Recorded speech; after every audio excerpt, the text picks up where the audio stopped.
Choy, pakinggan mo ang kwento. Dear Papa Choy, ng pusong naligaw sa mundo.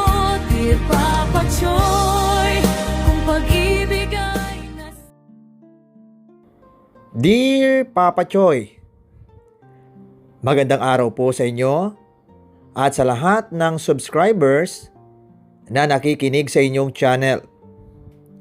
Tawagin nyo na lang po ako sa pangalang Gab, 25 years old at taga Manila. Hindi ko po gagamitin ang tunay kong pangalan. Ganon din ang mga taong kasangkot sa aking kwento, para na rin sa aming privacy. May kwento po ako na medyo magulo at hindi ko inaasahang mangyayari sa buhay ko. Graduation day namin noon, Papa Choy, at ang daming tao sa academy. Naka-uniform kaming mga kadete, maayos ang pila, at ramdam talaga yung bigat ng moment. Isa-isa kaming tinatawag sa stage. At nung pangalan ko na ang binanggit, ay halos hindi ako makapaniwala. Tinanggap ko yung diploma ko kasama ang high honors at ilang awards. Puro palakpakan, sigawan, at yung mga ngiti ng mga tao sa paligid, pero ang pinakatumatak sa akin ay yung mga mata ng mga magulang ko. Nasa audience sila. Simpleng damit lang, pero kita yung sobrang saya at proud nila. Si Mama ay umiiyak habang pumapalakpak. Si Papa naman ay nakangiti. Pero halatang pinipigilan din yung luha niya. Doon ko na-realize na hindi lang pala para sa akin yung araw na yon. Para din pala sa kanila. Hindi kami mayaman, Papa Choy. Lumaki ako na tipid sa lahat. Baon, gamit, pati pangarap minsan kailangan kong bawasan para lang magkasya sa realidad. Pero kahit ganon, ay hindi nila ako pinabayaan. Pinilit nila na makapag-aral ako sa magandang academy. Kahit kapalit nun, yung pagod, utang, at sakripisyo nila araw-araw.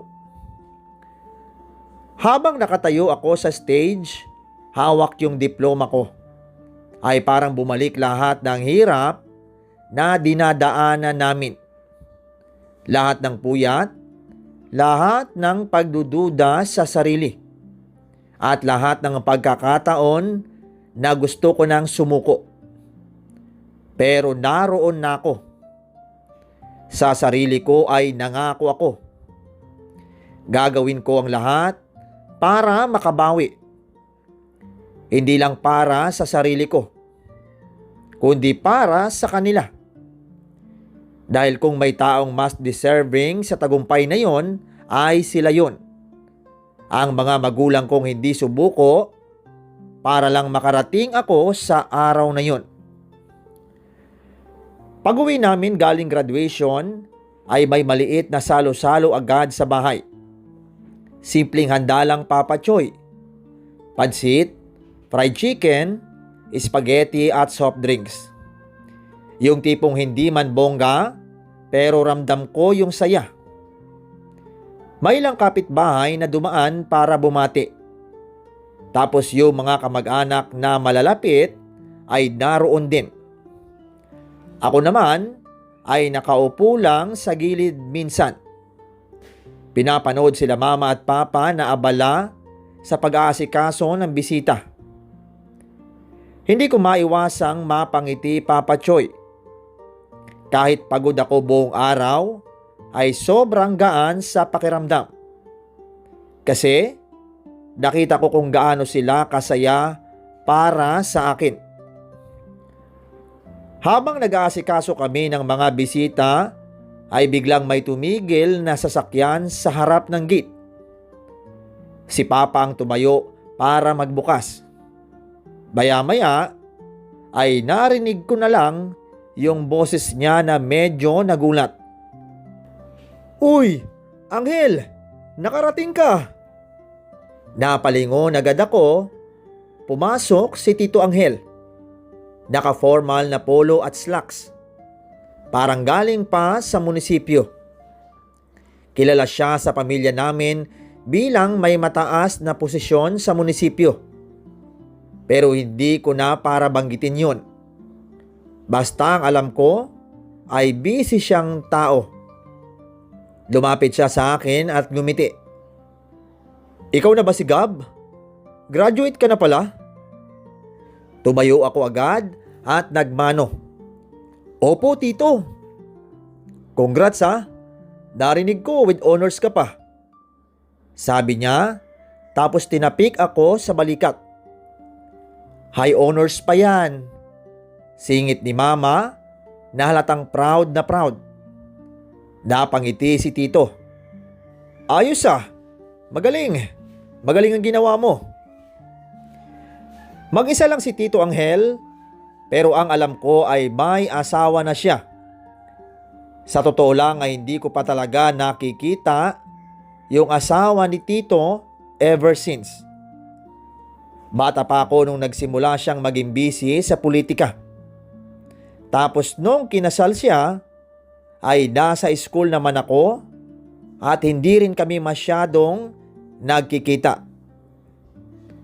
"Nasaan ang asawa mo? Bakit mag-isa ka lang?" Biglang tanong ni Papa. Busy lang. May inaasikaso kasi." Sagot ni Tito.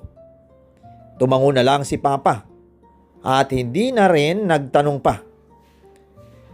Maya-maya ay pinaupo siya nila Mama at Papa.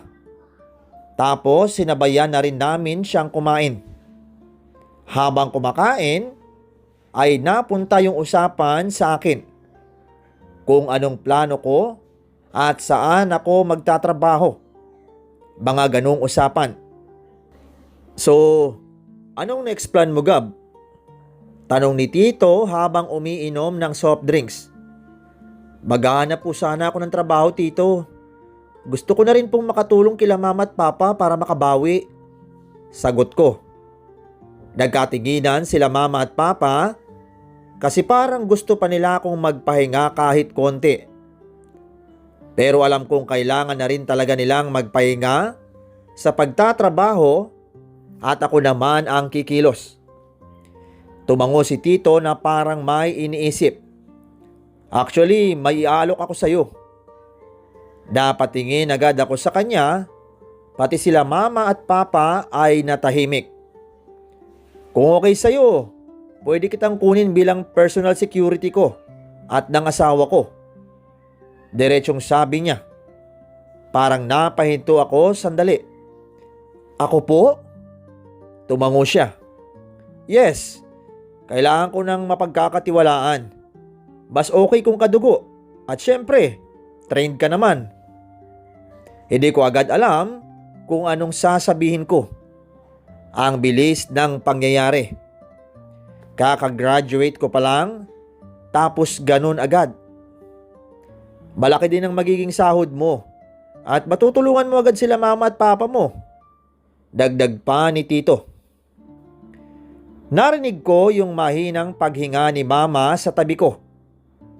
Si Papa naman ay tahimik lang pero nakatingin sa akin na parang hinihintay kung anong sasabihin ko.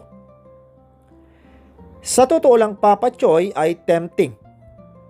Hindi lang dahil sa sahod, kundi dahil pagkakataon na rin yon para makabawi agad sa kanila. Pero may konting kaba din sa loob ko. Hindi ko alam kung bakit. Pero parang may bigat yung alok niya. "Pag-isipan mo muna. Hindi kita minamadali." Sabi ni Tito na parang nabasa niya yung iniisip ko. Tumango ako. "Opo, Tito." Pero sa loob ko, ay ramdam ko na parang doon na magsisimula yung bagay na magbabago sa buhay ko nang hindi ko inaasahan. Hindi rin naman ako nagtagal sa pagdedesisyon, Papa Choy. Ilang araw ko lang pinag-isipan. Tapos kinausap ko sina Mama at Papa. Siyempre, may konting kaba sila. Pero nakita ko rin na gusto nilang kunin ko yung opportunity. Kaya isang umaga ay maaga akong gumising, nag-ayos at dumiretso sa munisipyo kung saan nagtatrabaho si Tito Angel. Pagdating ko sa munisipyo ay medyo kabado ako. Hindi ko pa kasi naranasan pumasok sa ganong environment na maraming tao. May mga naka-uniform at may mga seryoso ang muka. Nagtanong ako sa guard kung saan ang opisina ni Tito. Tapos itinuro niya agad. Pagkakita pa lang niya sa akin ay napangiti na siya.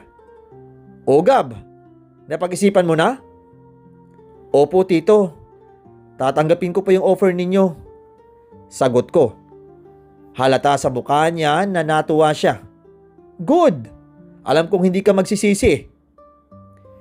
Hindi na siya nag-aksaya ng oras, Papa Choy. May ilang inayos lang siya sa opisina, tapos sinabihan niya akong sumama sa kanya. "Pupunta tayo sa bahay. Ipapakilala kita sa asawa ko." Doon ulit ako kinabahan.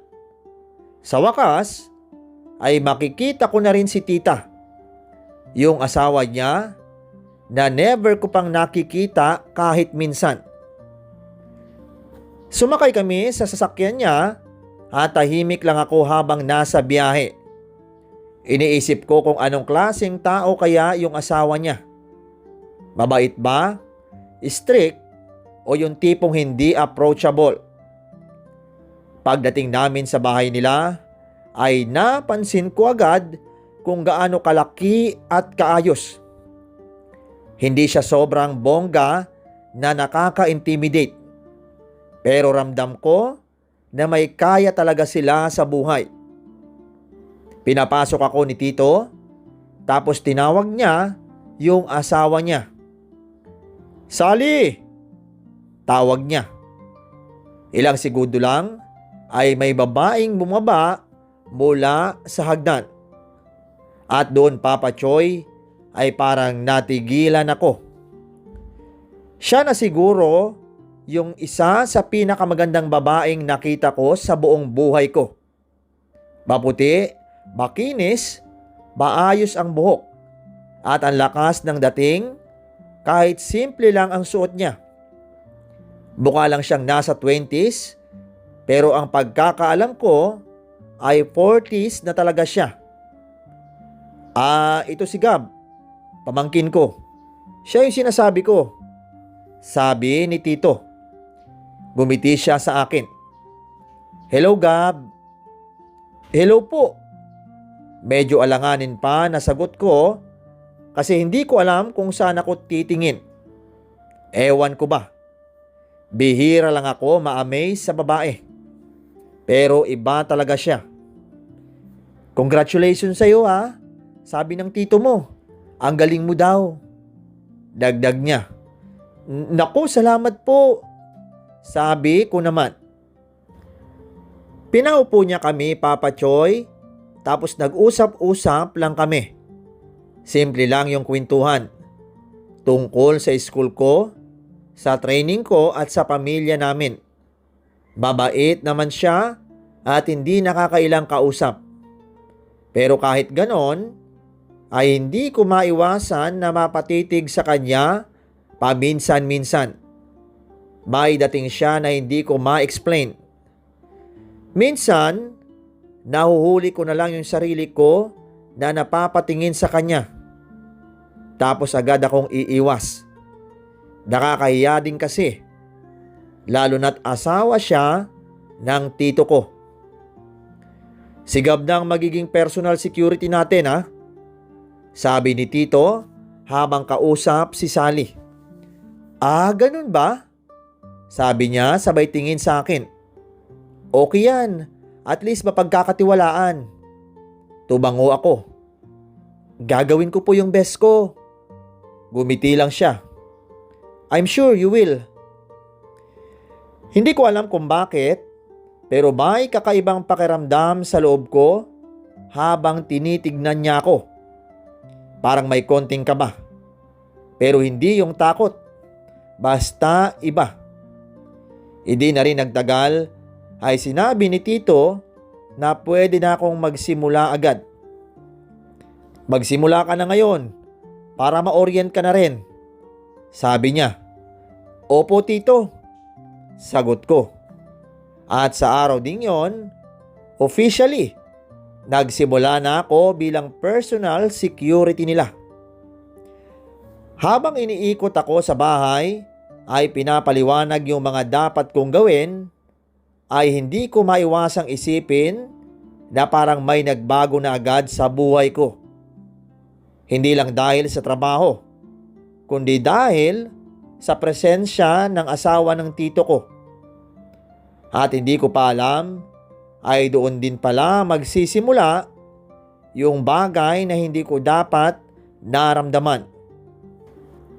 Habang tumatagal ako sa trabaho, ay napapansin ko na mas madalas kong kasama si Sally kaysa kay Tito Angel. Si Tito ay halos laging wala. Minsan out of town, minsan late nang umuwi, at minsan ilang araw hindi nagpapakita. Kaya halos araw-araw ay si Sally lang ang kasama ko sa bahay. Dahil doon ay mas naging komportable na kami sa isa't isa. Hindi na tulad nung una na medyo formal pa. Kalaunan ay nagkukwentuhan na kami kahit simpleng bagay lang. Kung anong napapanood niya, kung saan niya gustong pumunta, o minsan pati tungkol sa araw niya. May mga pagkakataon din na kapag wala si Tito, ay doon ako pinapatulog sa bahay nila. May bakante naman na kwarto, kaya okay lang. Para na rin daw hindi na ako pabalik-balik. Sa totoo lang, ay mas napadali yung trabaho ko. Pero mas lalo rin kaming nagiging malapit. Isang gabi, habang nasa sala lang kami ni Sally, ay tahimik lang siya. Nakaupo siya sa couch. Hawak yung baso ng wine. Ako naman ay medyo malayo. Pero binabantayan ko pa rin siya. Gab, tawag niya. Po, sagot ko agad. Tingin mo, may iba na ba si Angel? Parang nabigla ako sa tanong niya, Papa Choy. Hindi ko agad alam kung anong isasagot ko. Hindi ko naman alam ang nangyayari kay Tito sa labas. At ayoko rin makialam sa relasyon nila. Hindi ko po alam eh. Hindi ko po nakakasama si Tito lagi. Maingat na sagot ko. Napabuntong hininga siya. Ewan ko ba? May pakiramdam lang ako. Parang ang layo na niya. Hindi na ako nagsalita. Nakikinig lang ako habang naglalabas siya ng sama ng loob. Doon ko rin nakita yung side niya na hindi ko nakita nung una. Yung hindi siya laging okay. At yung may pinagdadaanan din pala siya. Simula noon, paminsan-minsan ay nagkukwento na siya sa akin. Hindi naman lahat. Pero sapat para maramdaman ko na nagiging komportable siya sa akin. Ako naman ay hanggang pakikinig lang. At ayoko talaga manghimasok. Kapag napapansin kong mabigat yung pakiramdam niya, ay inaaya ko na lang siyang lumabas. Tita, gusto niyo po bang mag-stroll? Minsan kong tanong. Saan? Balik niya. Kahit saan po. Ikot lang tayo. Pumapayag naman siya. Dinadala ko siya sa mga lugar na alam kong makakapagpawala ng stress niya. Mga tahimik na cafe, parks, o minsan simpleng seaside kung saan pwede lang maglakad at magpahangin. Unti-unti ay napapansin ko na gumagaan yung mood niya kapag kasama ko. Mas tumatawa na siya at mas nagiging relax. Minsan nga, siya pa yung nag-aaya. "Gab, labas tayo?" sabi niya minsan. "Sige po, tita." At doon ay mas lalo kaming nagkakasama. Hindi ko maipaliwanag pero parang may nabubuong koneksyon sa pagitan namin. Hindi naman obvious. Hindi rin sinasabi. Pero nararamdaman ko. Yung simpleng tinginan, yung sabay na pagtawa at yung mga tahimik na sandali na parang may kakaiba. Pero sa isip ko, Papa Choy, ay paulit-ulit kong pinapaalala sa sarili ko na boss ko pa rin siya at asawa siya ng tito ko. At hindi dapat ako nakakaramdam ng ganong bagay. Kaya hanggat kaya ko pa ay pinipigilan ko. Tinatago ko sa sarili ko yung kahit anong nararamdaman ko. Ginagawa ko lang yung trabaho ko na protektahan siya. Samahan siya at siguruhin na okay siya. Pero habang tumatagal ay mas nagiging mahirap i-ignore yung nararamdaman ko. At pakiramdam ko ay hindi lang ako yung nakakaramdam nun. Hanggang sa halos nag-iisang linggo na rin na hindi umuuwi si Tito Angel. Ramdam ko na rin yung pagbabago kay Sally. Mas tahimik siya. Mas madalas mapaisip at minsan parang wala sa sarili. Nang isang araw ay bigla niya akong tinawag at halatang nagmamadali. "Gab, magbihis ka. May pupuntahan tayo." Medyo nanginginig ang boses na sabi niya. Hindi na ako nagtanong, Papa Choy, at agad akong nagmaneho habang sinasabi niya ang pupuntahan. Isang kilalang 5-star hotel. May nakarating daw sa kanya na impormasyon na doon daw naka-check-in si Tito. At ito ay hindi nag-iisa. Habang nasa daan kami, ay ramdam ko yung tensyon. Tahimik lang siya. Pero nakita ko sa mukha niya na ang daming tumatakbo sa isip niya. Pagdating namin sa parking, ay hinanap ko agad yung sasakyan ni Tito. At hindi pa man kami nakakalabas ng kotse, ay nakita namin.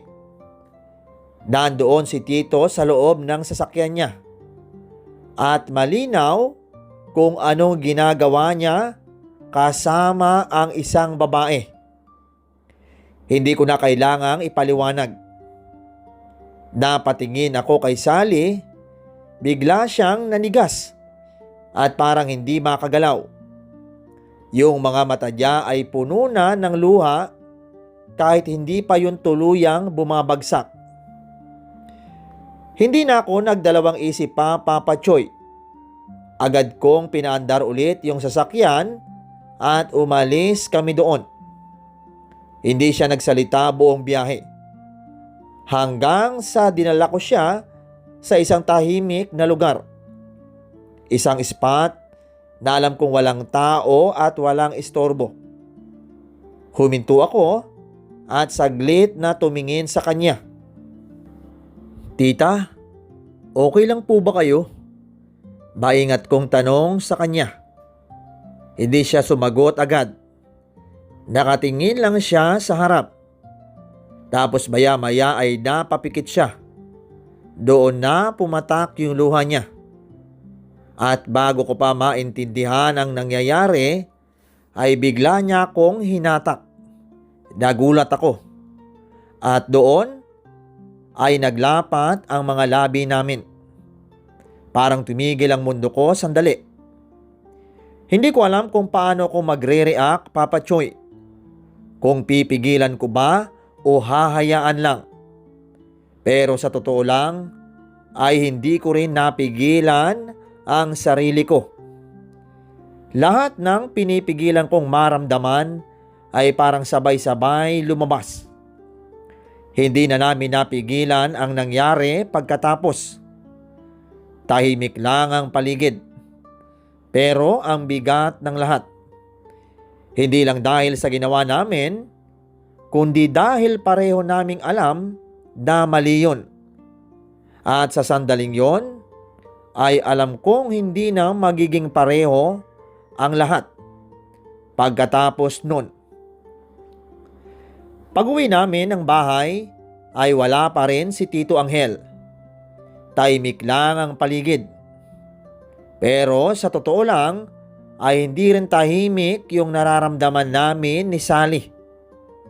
Parang may tensyon na hindi ma-explain. Kahit hindi kami nagsasalita, ay ramdam ko na pareho naming iniisip yung nangyari. At kahit pilit kong iniisip na mali yun at dapat doon na natapos, ay parang hinahanap pa rin namin. Hanggang sa may nangyari ulit. Walang masyadong salita at parang kusang nangyari. Pareho kaming nadala ng emosyon at ng sitwasyon. Pagkatapos doon ay parang wala lang. Bumalik kami sa dati na normal at parang walang nangyari. Pero sa loob ko ay alam kong hindi na talaga normal. Kinabukasan ay umuwi na si Tito. Kumilos si Sally na parang walang alam. Normal makipag-usap at parang walang problema. Ako naman ay ganoon din. Ginawa ko lang yung trabaho ko. Pero hindi ko maiwasan yung kaba sa loob ko. At sa tuwing umaalis ulit si Tito, ay doon na naman nauulit ang lahat. Para kaming dalawang pusa na naglalampungan dahil wala ang amo. Hindi ko man maintindihan kung bakit ko hinayaan at ang alam ko lang ay doon ako sumaya. Doon ako naging kampante kahit mali. Hanggang sa isang araw, Papa Choy, ay nahuli kami. Hindi ko makakalimutan yung itsura ni Tito nung makita niya kami. Galit na galit. Parang handa niyang gawin ang lahat sa sobrang galit niya. Mabilis ang mga pangyayari. Bigla siyang kumuha ng baril at nanlambot ako sa kinatatayuan ko. "Walang hiya ka!" sigaw niya. Halos hindi ako makagalaw. Akala ko ay doon na matatapos ang lahat. Pero sa huli ay nakapagpigil siya. Nanginginig pa rin ang kamay niya habang nakatutok sa akin. "Umalis ka na dito at layuan mo ang asawa ko. Kung hindi mo gagawin, ay papatayin kita." Madiin niyang sabi. Gusto kong magsalita. Gusto kong ipagtanggol yung sarili ko at ipaliwanag yung side ko. Pero wala akong karapatan. Bali ang ginawa ko. At higit sa lahat ay kapatid siya ng tatay ko. Kaya sa huli ay tumahimik na lang ako at mas pinili ang magrespeto. Umalis ako sa bahay na yon, dala ang bigat ng lahat.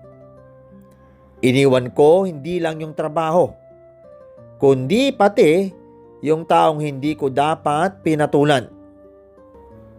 Matapos ang lahat ng nangyari, Papa Choy, ay pinili kong mag-move forward. At nung umuwi ako sa amin, ay nag-alibay na lang ako kina mama at papa. Mabuti na lang at naniwala sila. Nag-apply ako ng trabaho na aligned sa tinapos ko. At hindi naman nagtagal ay natanggap agad ako. Doon ko ibinuhos ang oras at pagod ko para unti-unting makalimot. Wala na akong naging balita kay Tito at kay Sally. At ayoko na rin makibalita pa sa kanila. Sa ngayon ay focus ako sa trabaho at sa sarili ko. Single pa rin ako. At aminado akong may naging tama na sa akin si Sally. Pero isa yung pagkakamali na hindi ko na uulitin. Isang aral sa buhay ko na habang buhay ko dadalhin. Na hindi lahat ng nararamdaman ay dapat sinusunod. Marami mang mangusga sa nagawa ko ay opinyon nyo yan.